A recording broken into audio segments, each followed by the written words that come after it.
Hello students, today in this lecture we will see what is phasor. Okay, तो आज हम phasor के बारे में पढ़ने जा रहे हैं। Okay, so let's start. देखो फेजर एक्चुअली है क्या। फेजर बताने के लिए कुछ चीज़ें मैं आपको पहले क्लियर कर दूं।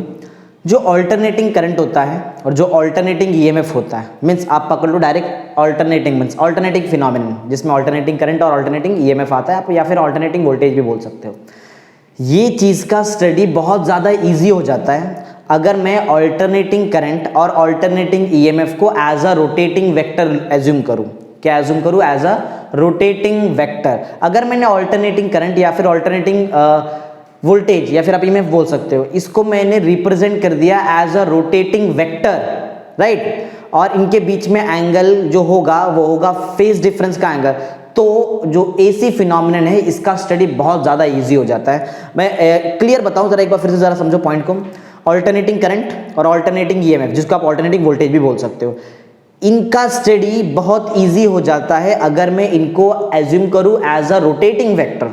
और इनके बीच में जो ये दो वेक्टर मैंने बताया, इनके बीच में जो एंगल होगा, अगर वो एंगल को मैं as a phase difference assume करूं तो हमारा ऑल्टरनेटिंग फिनोमिनन का जो स्टडी है वो बहुत ज़्यादा इजी हो जाता है, राइट। तो आई थिंक आपको समझ में आ रहा है क्या है। तो ये जो रोटेटिंग वेक्टर है इसी को बोला जाता है फेजर। बात समझ में आई? द स्टडी ऑफ एसी, देख सकते हैं यहाँ पे लिखा हुआ है, the study of AC circuits becomes very simplified. ये बहुत इजी हो जाता है, राइट। आर मच सिंप्लीफाइड, बहुत ज़्यादा इजी हो जाता है।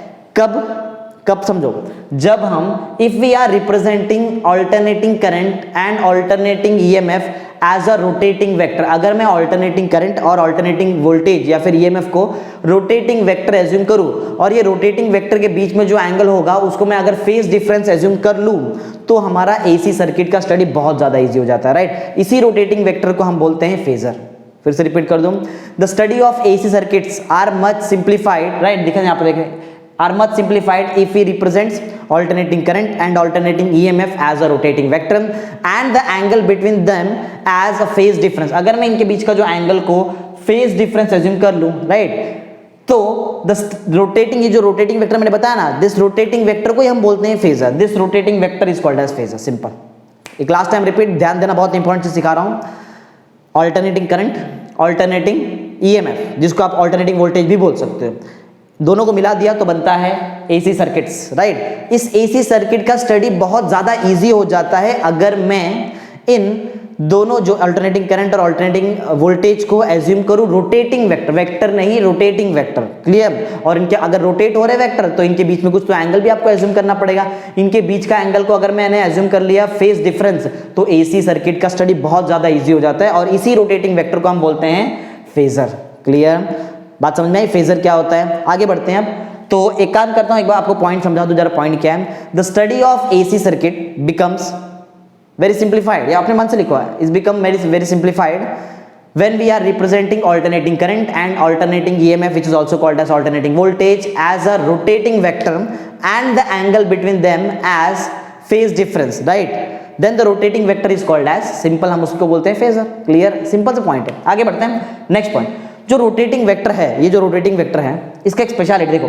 ये रोटेटिंग वेक्टर करंट का हो सकता है, ऑल्टरनेटिंग करंट, या फिर ऑल्टरनेटिंग ईएमएफ का हो सकता है। ऑल्टरनेटिंग करंट का अगर मैं आपको इक्वेशन बताऊं तो ये होता है I equal to I naught sine omega t plus alpha, अगर अल्फा का फेज डिफरेंस है तो, सिर्फ समझा। और जो ई होता है ऑल्टरनेटिंग ईएमएफ, इसका आंसर होता है E is equal to E naught sine omega t. दोनों फॉर्मूले में साइन आ रहा है, मीन्स दोनों साइनोसॉइडली वैरी कर रहे हैं। क्लियर ना? तो उसी की बात कर रहे हैं। The rotating vector which represents quantity varying sinusoidally with time is called as phasor. ये भी एक देखो, ऊपर जो बताया ये भी फेजर का डिफाइन है। ये जो यहाँ पे फर्स्ट पॉइंट, यहाँ पे आपको सेकंड में देखो थोड़ा सा ये जो स्टार्टिंग का पार्ट है ये भी फेजर का डिफाइन हो सकता है, राइट। तो बहुत सिंपल सा है। द रोटेटिंग, दिख रहा है आपको जो रोटेटिंग वेक्टर है, राइट। ये रोटेटिंग वेक्टर कर क्या है? ये रिप्रेजेंट कर रहा है, the rotating vector which represents, किसको रिप्रेजेंट कर रहा है? एक ऐसी क्वांटिटी को जो साइनोसॉइडली वैरी हो रहा है विद रिस्पेक्ट टू टाइम, जैसे कि करंट, ऑल्टरनेटिंग करंट, जैसे कि alternating EMF. Clear? The rotating vector which represents the quantity which varies sinusoidally with time is called as phasor. Simple, right. And the diagram which represents phasor is called as phasor diagram. Simple. एक ऐसा diagram जिसमें आपने phasor बनाया है उसको आप बोलोगे phasor diagram. Simple, एकदम इजी पॉइंट है, राइट। तो मैंने आपको पॉइंट नंबर 1 में बताया कि फेजर क्या होता है, राइट। और पॉइंट नंबर 2 में बताया आपको फेजर के साथ फेजर डायग्राम क्या होता है। क्लियर। अब आगे बढ़ते हैं पॉइंट, आगे बढ़ते हुए मैं आपको कुछ डायग्राम से समझाने का ट्राई करता हूं। अगर समझो मुझे ऑल्टरनेटिंग करंट को रिप्रेजेंट करना है फेजर डायग्राम में, या फिर ऑल्टरनेटिंग ईएमएफ को रिप्रेजेंट करना है फेजर डायग्राम। चलो मैं एक बता दूं यहाँ पे फटाफट। तो सबसे पहले मैं आपको ऑल्टरनेटिंग ईएमएफ को रिप्रेजेंट करके दिखाता हूँ फेजर डायग्राम में, राइट। ये समझो आपका फेजर डायग्राम का कुछ एक्सिस वगैरह आप एज्यूम कर लो इसको, राइट। इसमें अगर मैं ऑल्टरनेटिंग ईएमएफ का फेजर डायग्राम बनाता हूं तो ध्यान दो कैसे आएगा फेजर डायग्राम। अगर मैं ऑल्टरनेटिंग ईएमएफ का फेजर डायग्राम बना रहा हूं तो ठीक है, तो समझो ये मेरा ऑल्टरनेटिंग ईएमएफ का फेजर है, ऐसा ये दिख रहा है जो रेड कलर से मैंने बनाया है। ये जो एरो है इसका जो लेंथ होता है वो लेंथ होता है मैक्सिमम वैल्यू ऑफ ईएमएफ, जिसको हम पीक वैल्यू ऑफ ईएमएफ भी बोलते हैं। ई नॉट से रिप्रेजेंट किया जाता है उसको, क्लियर। ओके, ऐसा मैं अज्यूम करते हैं कि ये जो है आपका फेजर ई नॉट जो आपको दिखाई दे रहा है, ये हमेशा एंटी क्लॉकवाइज मूव करता है with angular frequency of omega, clear. और क्योंकि ये ईएमएफ है, ईएमएफ का आंसर होता है E is equal to E naught sine omega t. Means यहाँ पे जो आपका एंगल है ना, ये जो एंगल होगा, एंगल विद द हॉरिजॉन्टल, ये एंगल है ओमेगा टी का एंगल, राइट। ये समझ, ये अगर आपको डायग्राम समझा है तो ही जाके आपको ये पॉइंट समझ में आएगा। बात समझ में आ रही है मैं क्या बता रहा हूँ? देखो पॉइंट एकदम सिंपल सा है कि अगर मुझे ईएमएफ का ऑल्टरनेटिंग ईएमएफ या फिर ऑल्टरनेटिंग करंट का फेजर बनाना है तो कुछ ऐसा फेजर बनता है, राइट। ऑल्टरनेटिंग ईएमएफ का जो फेजर होगा, ऑल्टरनेटिंग ईएमएफ का जो फेजर है, ये क्या होता है, ये एक रोटेटिंग वेक्टर, देखो ये वेक्टर देखो, ये जो रेड कलर का वेक्टर है ये रोटेट होगा ऐसा, ये एंटी क्लॉकवाइज डायरेक्शन में रोटेट करता है। रोटेटिंग वेक्टर अगर ऑल्टरनेटिंग ईएमएफ का है तो वो हॉरिजॉन्टल के साथ ओमेगा टी का एंगल बनाता है। अगर वही यहां पर आपके पास रोटेटिंग करंट का, रोटेटिंग जो वेक्टर है वो ऑल्टरनेटिंग करंट है, तो वो हॉरिजॉन्टल से जो एंगल बनाएगा वो होगा ओमेगा टी प्लस अल्फा, क्योंकि वहां पर फेज डिफरेंस अल्फा का आ जाता है, क्लियर। फिर से पॉइंट सुनो जरा। अगर आपका रोटेटिंग वेक्टर रिप्रेजेंट कर रहा है ऑल्टरनेटिंग ईएमएफ को, तो वो हॉरिजॉन्टल के साथ सिर्फ ओमेगा टी का ही एंगल बनाएगा। रीजन है ना मेरे पास, रीजन जरा देख लो, रीजन क्या है, क्योंकि ई का फॉर्मूला होता है e naught sine omega t, clear ना। ई का जो फॉर्मूला होता है वो होता है E is equal to E naught sine omega t. मैं इसको ना आपको प्रॉपरली लिख के बताता हूँ तो ज्यादा समझ में आएगा अच्छी तरह से। ई का फॉर्मूला बता रहा हूँ, ई होता है e naught sine of omega t, क्योंकि ओमेगा टी आया इसीलिए एंगल ओमेगा टी है। वही अगर मैं करंट का फॉर्मूला बताऊं ना आपको, तो करंट का फॉर्मूला होता है ऑल्टरनेटिंग करंट का I is equal to I naught sine of omega t plus alpha, क्योंकि प्लस अल्फा भी यहां पर आ रहा है, इसीलिए आपका अब जो हॉरिजॉन्टल के साथ एंगल होगा ऑल्टरनेटिंग करंट वाले केस में वो होगा ओमेगा टी प्लस अल्फा। यही पॉइंट हमारा पॉइंट नंबर 3 है। बात समझ में आया? देखो पॉइंट क्या, the phasor of alternating EMF, देखो the phasor of alternating EMF and alternating current, मैंने ऑल्टरनेटिंग करंट का बनाया नहीं, ऑल्टरनेटिंग ईएमएफ बनाया, उस समझ में आ जाएगा उससे। The phasor of alternating EMF and alternating current makes angle of omega t and omega t plus alpha with the horizontal, horizontal के साथ ये एंगल बनता है। देखो यही एग्जैक्ट पॉइंट यहाँ पर लिखा हुआ है, देख लो, पढ़ चाहिए तो पढ़ लो। और मैंने एक और चीज बताया था, हमेशा ये जो आपका फेजर होगा एरो, ये एंटी क्लॉकवाइज डायरेक्शन में ही रोटेट होगा, फेजर का रूल है, राइट। बात समझ में आ रही है? तो फिर से एक बार पॉइंट सुन लो। द फेजर ऑफ किसका, the phasor of alternating EMF और ऑल्टरनेटिंग, या फिर एंड बोलो क्योंकि दोनों बताएंगे। The phasor of alternating EMF and alternating current makes angle of omega t and omega t plus alpha with the horizontal and it always rotates in anti clockwise direction. ये rule है, right. पढ़ लो, वही point लिखा हुआ है, देखो। The phasor of alternating EMF and alternating current are inclined to the horizontal at an angle of, पहला एंगल alternating EMF के लिए एंगल ओमेगा टी है और alternating current के लिए देखो एंगल है omega t plus alpha, right. और हमेशा बताया and rotates in anti clockwise direction, हमेशा एंटी क्लॉकवाइज डायरेक्शन में ही रोटेट करता है। एक और चीज जो मैंने आपको फेजर समझाते हुए बता दिया था, ये जो एरो है ये एरो रिप्रेजेंट करता है मैक्सिमम वैल्यू को। अगर ऑल्टरनेटिंग ईएमएफ है तो alternate maximum value of alternating EMF, अगर ऑल्टरनेटिंग करंट का फेजर बनाया तो वहां पर आएगा ऑल्टरनेटिंग करंट का मैक्सिमम वैल्यू जो होता है आई नॉट, राइट। मालूम है ना इतना सबको, इजी चीज है ये ई नॉट क्या है, e naught is the maximum और peak value of EMF, alternating EMF, and this I naught is the maximum और peak value of alternating current, clear. तो सिंपल सा पॉइंट, नेक्स्ट वाला पॉइंट, पॉइंट नंबर 4 एकदम simple है कि ये जो एरो है इसका लेंथ क्या रिप्रेजेंट करता है? ये एरो का लेंथ रिप्रेजेंट करता है मैक्सिमम और peak value of alternating EMF और अल्टरनेटिंग करंट। सिंपल यही पॉइंट है, देख लो। The length of arrow represents maximum value मतलब पीक वैल्यू, बात को समझो राइट, मैक्सिमम वैल्यू और पीक वैल्यू ऑफ क्वांटिटी, जैसे कि ई नॉट हो सकता है अगर अल्टरनेटिंग ईएमएफ है तो, आई नॉट हो सकता है अगर आपने अल्टरनेटिंग करंट का फेजर बनाया है तो। सिंपल सा पॉइंट है, एकदम से इजी है। ओके, आगे बढ़ते हैं नेक्स्ट पॉइंट। चलो, तो आई थिंक ये आपको समझ में आ चुका है। अब मैं यहाँ पर इसको रब कर देता हूँ क्योंकि जिसका जरूरत मुझे यहाँ पर पड़ेगा तब मैं वो चीज़ को बताऊंगा यहाँ पर। ओके, अभी मुझे इस चीज़ की जरूरत नहीं है। तो क्लियर? हाँ, अब समझो जरा पॉइंट, अब लॉजिक यहाँ पे चालू होता है। अगर मैं किसी फेजर को, चलो हम अभी एज्यूम करते हैं कि ये करंट का फेजर है राइट, और करंट के फेजर में फेज डिफरेंस मैं नहीं ले रहा हूँ राइट, और अल्फा वगैरह मैं कुछ नहीं देखता हूँ यहाँ पे। ओके, समझो मैं एज्यूम करता हूँ ये जो मैंने फेजर बनाया है, this phasor is of I is equal to I naught sine omega t right. अच्छा, I इज इक्वल, एक बात बता दूं आपको, ये I is equal to I naught sine omega t आता कैसे, चलो वो भी बता देता हूँ, वो भी बताता हूँ। समझो हम ऐसा एज्यूम करते हैं कि ये जो रेड कलर का लाइन है ये करंट का फेजर है। किसका फेजर है? जो मैंने ये बनाया है, ये जो फेजर है ना, ये फेजर मैं बोलता हूँ कि ये करंट का फेजर है, मीन्स I करंट का फेजर है, I राइट। अच्छा, करंट का फेजर है तो ये जो एरो है वो रिप्रेजेंट करेगा मैक्सिमम वैल्यू को। अगर समझो मैंने इसी एरो का प्रोजेक्शन ले लिया राइट, इस एरो का अगर मैंने प्रोजेक्शन ले लिया, कहां पर? कोई भी फिक्स्ड एक्सिस पे ले लो। देखो मैं क्या बता रहा हूं, ध्यान से सुना, बहुत इंपॉर्टेंट चीज सिखा रहा हूं। अगर मैं इस एरो का प्रोजेक्शन लेता हूं कोई भी फिक्स्ड एक्सिस पे, तो उस टाइम पर मुझे मिलेगा instantaneous value of that parameter. कैसे? जरा ध्यान दो। देखो पॉइंट ऐसा है कि समझो अगर मैं इस जो रेड कलर का जो हमारा फेजर था, याद है ये फेजर किसका था? ये जो मैंने बनाया ये करंट का फेजर है राइट, ये करंट का फेजर है।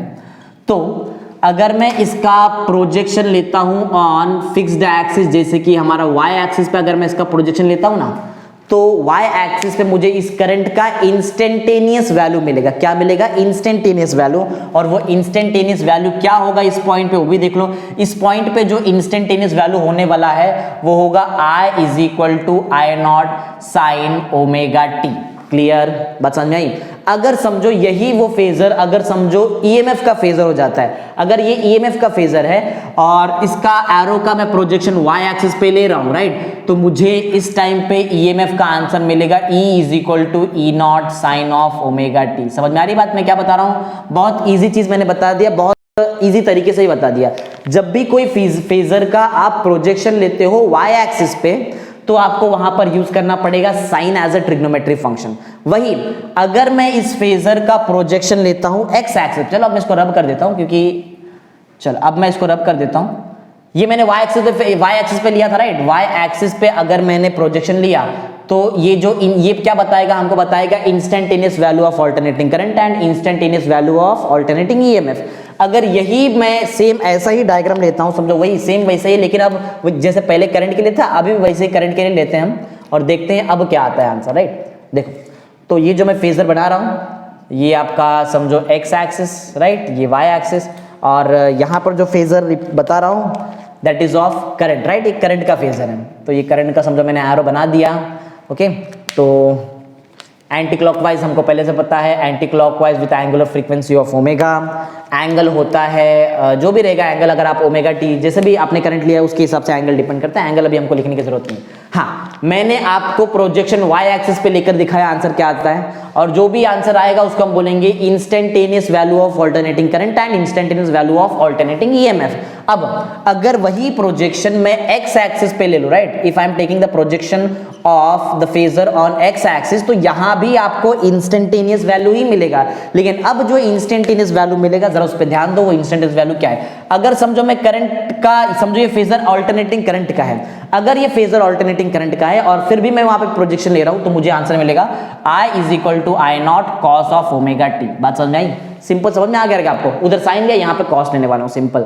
अगर ये फेजर अल्टरनेटिंग ईएमएफ का है तो जो आपको यहाँ पर इंस्टेंटेनियस वैल्यू मिलेगा वो होगा E is equal to E naught cos of omega T.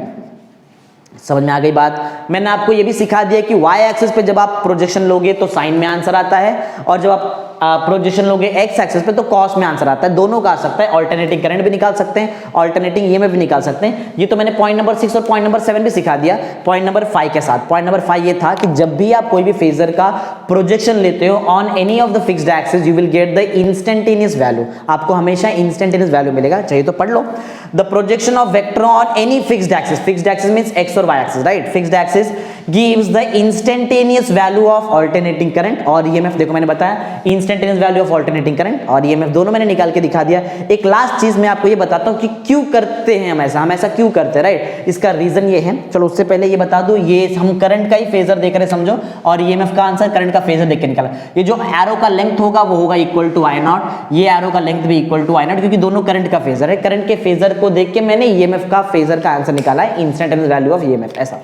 Okay, क्यों किया जाता है ऐसा, वो पॉइंट नंबर लास्ट में, पॉइंट नंबर 8 में मैं आपको बता रहा हूँ कि क्यों हम फेजर पढ़ते हैं। देखो फेजर पढ़ना बहुत इंपॉर्टेंट है, क्योंकि इससे हमको ना रोटेटिंग वेक्टर मिलता है, और अगर रोटेटिंग वेक्टर मिल जाए तो हम यहाँ पर वेक्टर का जो लॉ होता है, लॉ ऑफ वेक्टर एडिशन, वो यूज कर सकते हैं, और law of vector addition use करके हम ऑल्टरनेटिंग करंट और ऑल्टरनेटिंग ईएमएफ को प्लस कर सकते हैं, राइट, ऐसा होता है। ऑल्टरनेटिंग करंट्स को प्लस किया जा सकता है, ऑल्टरनेटिंग ईएमएफ को प्लस किया जा सकता है, इसीलिए तो रीजन यही है। The representation of harmonically, harmonically means time varying, right, the representation of harmonically varying क्या क्वांटिटीज, जैसे कि ऑल्टरनेटिंग करंट और alternating EMF as a rotating vector, क्योंकि हमने उसको रोटेटिंग वेक्टर जैसा ले लिया है, तो इससे फायदा ये होता है, ये हमको इनेबल करता है कि हम लॉ ऑफ वेक्टर एडिशन यहां पर यूज कर सके, जिससे हम क्वांटिटीज को ऐड कर सकते हैं, right. Enable us to use law of vector addition, right, law of vector addition, और इससे होगा क्या, इससे हम कोई भी क्वांटिटीज का एडिशन प्रॉपर्ली कर सकते हैं, जैसे कि ऑल्टरनेटिंग करंट आ सकता है, ऑल्टरनेटिंग करंट का हम एडिशन कर सकते हैं, ऑल्टरनेटिंग ईएमएफ आया तो ये ऑल्टरनेटिंग ईएमएफ का अगर समझो फेजर है तो ऑल्टरनेटिंग ईएमएफ को हम एडिशन कर सकते हैं। बात समझ में आई क्या है? चलो एक क्विक रिकैप मारते देखते हैं हमने क्या क्या पढ़ा। सबसे पहले मैंने बताया आपको कि फेजर का मतलब क्या है। एसी सर्किट्स का स्टडी बहुत ईजी हो जाता है अगर मैं ऑल्टरनेटिंग करंट और ऑल्टरनेटिंग ईएमएफ को एज्यूम करो एज अ रोटेटिंग वेक्टर, और इनके बीच का जो एंगल होगा उसको अगर मैंने एज्यूम किया एज अ फेज डिफरेंस, तो हमारा ये जो एसी सर्किट का स्टडी बहुत ईजी हो जाता है। इसी रोटेटिंग वेक्टर को हम बोलते हैं फेजर। क्लियर? फिर हमने फेजर का एक और डिफाइन बताया, रोटेटिंग वेक्टर विच रिप्रेजेंट्स, किसको रिप्रेजेंट कर रहा है, एक ऐसे क्वांटिटी को जो वैरी कर रहा है साइनोसॉइडली विद टाइम। ये भी साइनोसॉइडली विद टाइम वैरी करता है, ये भी करता है। देख लो साइन का, देखो हमने आंसर निकाला है ऑलरेडी, राइट ना? क्लियर? तो उसी को हम फेजर बोलते हैं, और जिस डायग्राम में फेजर बनाया गया है उस डायग्राम को बोलते हैं phasor diagram. Point number 2। Point number 3 में हमने देखा, अगर आप ऑल्टरनेटिंग ईएमएफ का फेजर बनाए हो तो वो हॉरिजॉन्टली ओमेगा टी का एंगल बनाता है हॉरिजॉन्टल से, राइट। अगर आपने करंट का फेजर बनाया है तो वो एंगल बनाता है omega t plus alpha with the horizontal. ये हमारा पॉइंट नंबर 3 था। पॉइंट नंबर 4 मैंने आपको ये बताया, ये जो एरो है, एरो का लेंथ रिप्रेजेंट करता है मैक्सिमम और peak value of alternating current और ईएमएफ, राइट। ये या तो आई नॉट को रिप्रेजेंट कर सकता है, ये या तो ई नॉट को रिप्रेजेंट कर सकता है, जिसको हम बोलते हैं मैक्सिमम और पीक वैल्यू, राइट। फिर हमने पॉइंट नंबर 5 में ये बताया कि अगर आप कोई भी फेजर का प्रोजेक्शन लेते हो कोई भी फिक्स्ड एक्सिस पे, तो आपको वहां पर मिलेगा instantaneous value of that parameter. Clear? फिर हमने वाई एक्सिस में प्रोजेक्शन देखा तो आंसर आता है साइन में, जब एक्स एक्सिस में प्रोजेक्शन देखा तो आंसर आता है कॉस में, और लास्ट में ये बताया कि क्यों हम ऐसा करते हैं, राइट। हम इसके लिए ऐसा, हम जो भी ये फेजर बना रहे हैं इसलिए करते हैं क्योंकि फेजर से हम law of vector addition use करके हम वेक्टर्स को, रोटेटिंग वेक्टर को ऐड कर सकते हैं। मींस हम ऑल्टरनेटिंग करंट्स को ऐड कर सकते हैं, हम ऑल्टरनेटिंग ईएमएफ को भी ऐड कर सकते हैं। ओके, तो आई थिंक प्रॉपर्ली आपको समझ में आ गया होगा। Okay, thank you.